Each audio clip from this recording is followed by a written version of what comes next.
Welcome to Waterford Wesleyan Church Online. I am Paul Barna, and I'm the lead pastor here at Waterford Wesleyan Church, and I'm so glad that you joined us here today. I just have one real quick announcement for you, and that is this. We have a text to pray line, and what that means is an opportunity for you to share a prayer request or a praise of something really cool that God's doing in your life, or maybe you want to know people are praying along with you. You just text the word pray, P-R-A-Y, to 518-223-8662, and then that message that you send will come to myself and Pastor Matt only. It's confidential.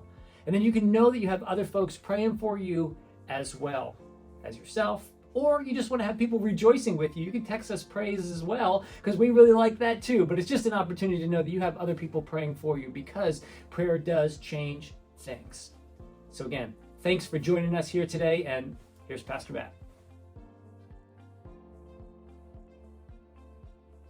I grew up on the southern edge of the Adirondacks, which means when I was a kid, or actually more like a teenager, I would take the weekends a lot of the time and go hiking. I love the hike because it took up your whole day. It was a lot of fun, and more importantly, it was free. But I found that the hardest part of hiking actually wasn't the ride up or the walk up. It was actually the walk back down, the long walk home. And there's a couple reasons for that. One, I've played soccer and skied my whole life, so my knees aren't really that great. And walking downhill is a lot harder than walking uphill. You're more likely to fall, it hurts your knees more.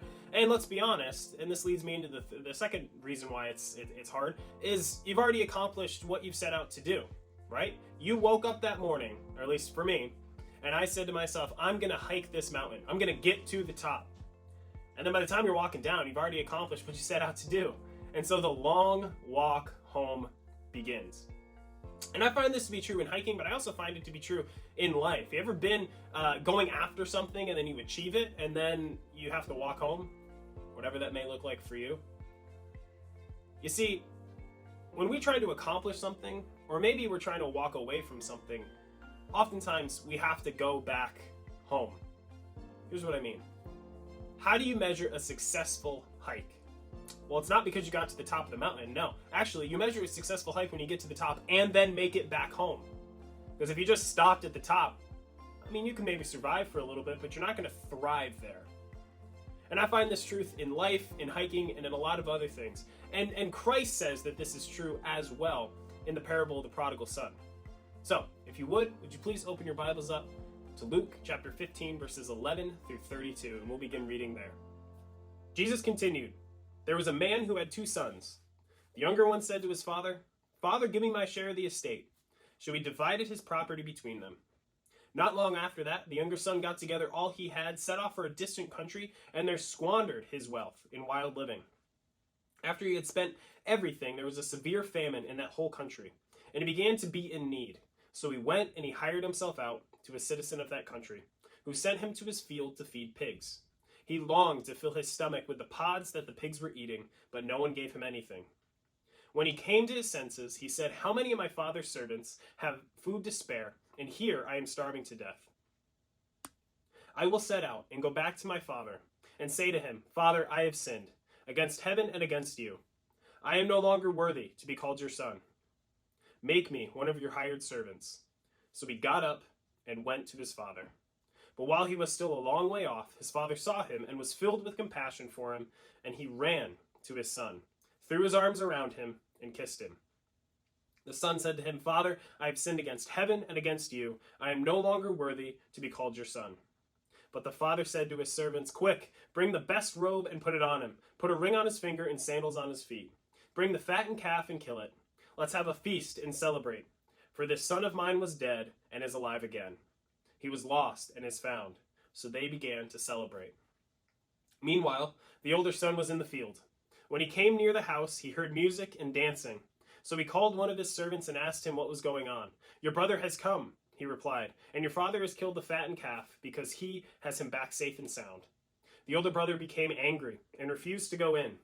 So his father went out and pleaded with him. But he answered his father, 'Look, all these years I have been slaving for you and never disobeyed your orders. Yet you never gave me even a young goat so that I could celebrate with my friends. But when this son of yours, who has squandered your property with prostitutes, comes home, you kill the fattened calf for him.' 'My son,' the father said, 'you are always with me, and everything I have is yours. But we have to celebrate and be glad, because this brother of yours was dead and is alive again. he was lost and is found. Now, I don't know about you, but I find myself empathizing with the brother. Not the brother that stayed, but the brother that took the blessings of the father and took it off into a far off land and squandered it all, and then had to make the long walk home. And I think I empathize with him just like you may empathize with him, because this is our story. Let me explain what I mean. How often in life have you taken the Lord's blessings, things that he has given you or blessed you with, and said, I got this, God, thanks. I'm going to take these and I know what to do with them. And then guess what? They return void. Here's what I mean. God has blessed us with so much. God blesses us with the ability to love. The ability to love our neighbors, but also, and more importantly for this illustration, the ability to love our spouse. You know what I mean. But guess what? If we take that out of the confines of and the structure that God blesses it, marriage, and we take it to a far off land, we take it for a hike, we take it for a walk, it gets corrupted and turns into things like lust or adultery or things of that nature. And that always returns void.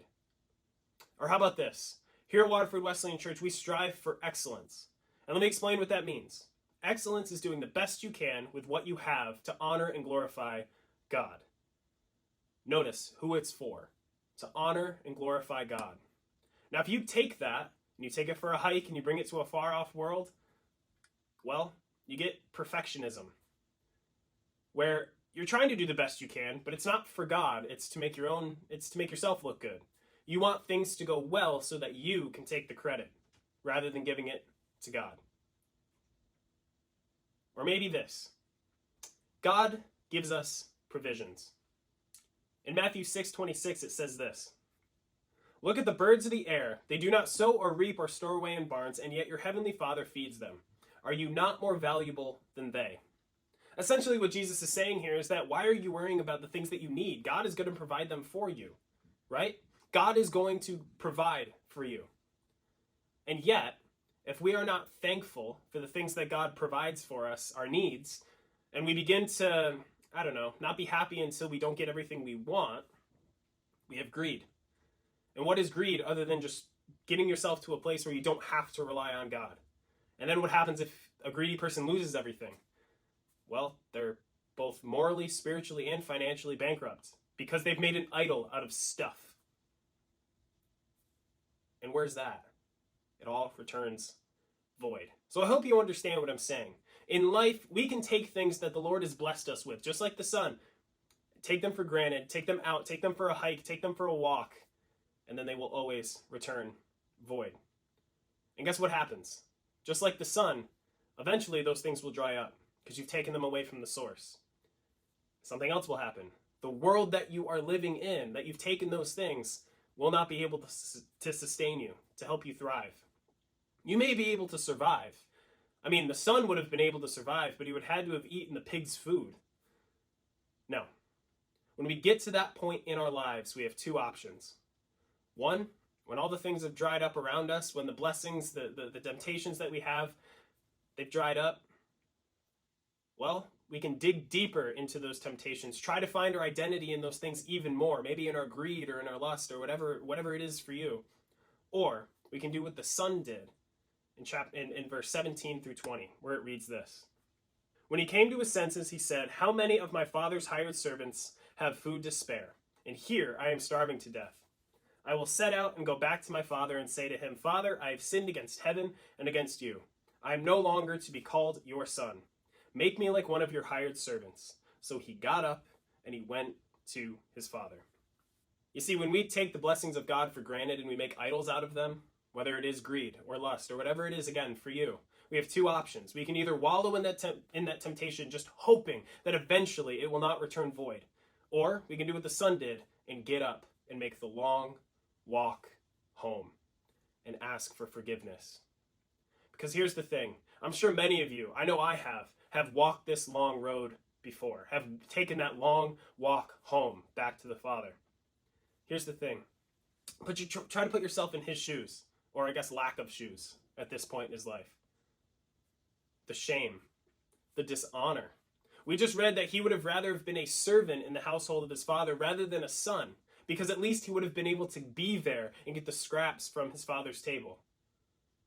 Just imagine the guilt he felt as he goes back to the Father. And again, for many of us, we don't have to really imagine that hard, because we know the feeling of having to take a moment, come to our senses, and go back to the Father and ask for forgiveness. And many of us, it's in this moment, that long walk home, where we might lose hope, because we get lost in that shame. We get lost in that guilt. Maybe we ask ourselves, well, is God even going to forgive me? Is he going to act like the other son, the brother, and be higher, holier than thou, and not allow myself back into the family? I know for some of us, that's how we would treat it, so why wouldn't God treat us the same way? But here's the thing. Jesus gives us hope. Because the Father in this narrative is representative of God. And read what the Father does to his Son, who comes and asks for forgiveness. Because this is your story as well. Listen to what it says in verse 20. But while he was still a long way off, his father saw him and was filled with compassion for him. He ran to his son, threw his arms around him, and kissed him. The son said to him, Father, I have sinned against heaven and against you. I am no longer worthy to be called your son. But the father said to his servants, Quick, bring the best robe and put it on him. Put a ring on his finger and sandals on his feet. Bring the fattened calf and kill it. Let's have a feast and celebrate. For this son of mine was dead and is alive again. He was lost and is found. So they began to celebrate. You see, there's hope, because when we come back to the Father, whether it's in the big things or in the little things, he will forgive us if we ask it, if we ask for forgiveness. Many of us, again, we think that when we go back to the Father, he's going to treat us like second-class citizens, because, again, that's how we may treat people. We think that that's how he's going to treat us, because that's how the other son in the story would have treated his brother. But that is not the case. When we go back to the Father, did you notice what the Father did, or rather didn't do? When the son said, Lord, Father, I am not worthy to be called your son, he ignores him. And he turns to his servants and he says, Get this boy a ring, a robe, and sandals. And those things are significant because it signifies the son is not just a second-class citizen or a servant. The ring, the robe, and the sandal signifies that he is a part of the family. Because here's the thing. God and this father never stopped loving him or you when they walked away. Listen to what it says in Ephesians 2, 4, and 5. This is about God's love and mercy. But because of his great love for us, God, who is rich in mercy, made us alive in Christ, even when we were dead in transgressions. It is by grace you have been saved. Folks, God's grace and his mercy and his love are powerful, powerful things. In fact, the most powerful things. So, today, I hope that you hear this, maybe as a reminder, or maybe you're hearing this for the first time. There is nothing in your life that that Christ's blood has not covered. You, no matter where you are in your walk, whatever temptations you may have, whatever blessings you have taken away from the house of the Lord and taken for a walk and said to God, I got this, this is mine, I'm keeping this from you, I want this for myself. It's time to get up and walk back. And he will forgive you if you're sincere. Friends, God's love and mercy is powerful. It will cover over a multitude of sins. Because here's the thing. You and I, we can live in multiple different pieces. We can have parts of us in the house of the Lord, and we can have parts of us that we're trying to keep secret from God or from others, but we will never thrive this way until all of us is back with God. So I inquire you, when this video is all done, when you've shut this off and you've put your phone down, ask yourself, pray to the Lord. Maybe ask your spouse or your best friend or someone who knows you well, who's a follower of Christ. Ask, okay, where have I walked away? Where in my life have I taken it for a hike? Where in my life have I taken it to a far-off country? And how can I finally come to my senses, get up, and walk back? Take the long walk home. And I keep saying long walk home because sometimes it is a long walk home. Life is complicated. And those things in our life, whether it is, again, greed or lust or perfection or whatever it may be for you, It's complicated, and you might have to untangle parts of your life in order to get back into the house of the Lord. But it all begins with prayer, coming to our senses, just like the Son, and starting to make that long walk home. God is waiting. He will come meet you.